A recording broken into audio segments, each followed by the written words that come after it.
दैवी शक्तीला आम्हाला समजण्याची गरज आहे. बाबा बाबा होते,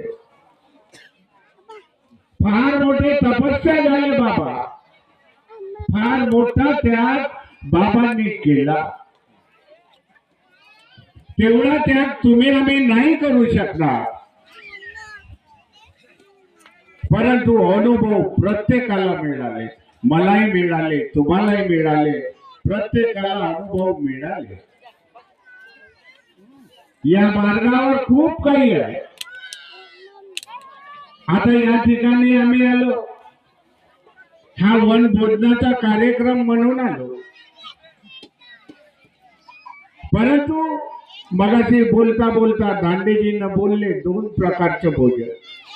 बिलकुल बरोबर. एक भूक आमच्या शरीराला लागते